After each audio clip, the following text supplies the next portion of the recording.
Hello everyone, আসসালামু আলাইকুম। চলুন ঘুরে আসি অল্প খরচে মালয়েশিয়া সিঙ্গাপুর। এক দেশের খরচে দুদেশ ভ্রমণ। আমি কিভাবে মাত্র ৭৫,০০০ টাকায় সিঙ্গাপুর ৩ দিন, মালয়েশিয়া ৬ দিন, মোট ৯ দিন ঘুরে এসেছি তা আজকে আপনাদের সাথে শেয়ার করব। আমি সর্বপ্রথম আকাশবাড়ি হলিডে থেকে ১১,০০০ টাকায় সিঙ্গাপুর মালয়েশিয়ার ভিসা করে নিই। দুই দেশের ভিসা করতে আমার সময় লেগেছে ১০ থেকে ১২ দিন। ভিসা হাতে পাওয়ার পর আমার ভ্রমণের ২৫ দিন পূর্বে আমি এয়ার টিকিট কনফার্ম করে নিই। আমি আমার মোবাইল থেকে AMY একটি অ্যাপস ডাউনলোড করে সেখান থেকে আমার এয়ার টিকিট কনফার্ম করি। আমি Dhaka to Singapore, Singapore to Malaysia, Malaysia to Dhaka multi city ticket confirm করি মাত্র ৪৮,০০০ টাকায়। তারপর আমি আমার মোবাইল থেকেই আগোডা অ্যাপস ডাউনলোড করে সেখান থেকে সিঙ্গাপুর মালয়েশিয়ার হোটেল কনফার্ম করে নিই। সিঙ্গাপুরে আমি লিটল ইন্ডিয়া এরিয়াতে ক্যাম্পেলিন হোটেল বুকিং করি মাত্র $18। পার ডে $18 আমি হোটেল কনফার্ম করি। মালয়েশিয়ার কুয়ালালামপুর সিটিতে আমি মাত্র $60 হোটেল কনফার্ম করে নেই।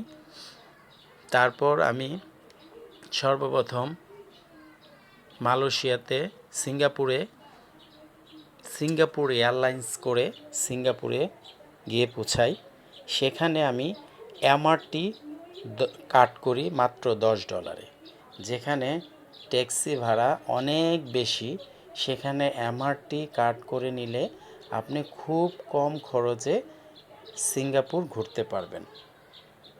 সিঙ্গাপুর ৩ দিন থেকে আমি সিঙ্গাপুর এয়ারলাইন্সে করেই মালয়েশিয়া কুয়ালালামপুরে চলে আসি। মালয়েশিয়ার কুয়ালালামপুরে আপনার প্যান্টনিক্স টুইন টাওয়ারের পাশেই কুয়ালালামপুর সিটি ঘোরার জন্য ফ্রিতে বাস পেয়ে যাবেন। আর সিটির বাইরে যাওয়ার জন্য আপনি চেষ্টা করবেন ট্রেন ইউজ করার জন্য। ট্রেনে খরচ কম, সময় কম লাগে, সেক্ষেত্রে আপনি ট্রেনে ভ্রমণ করাটাই ভালো।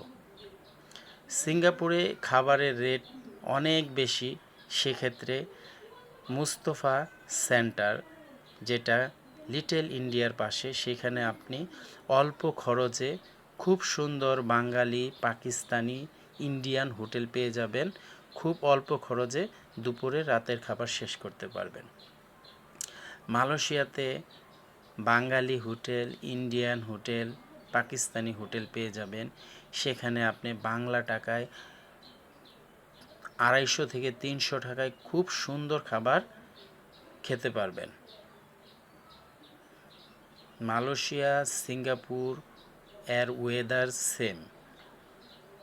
আজ তাহলে এই পর্যন্তই। আগামী পর্বে কিভাবে আমি মালয়েশিয়া সিঙ্গাপুরের ভিসা পেয়েছি, কি কি ডকুমেন্টস দিতে হয়েছে সে ব্যাপারে আলোচনা করব। আল্লাহ হাফেজ।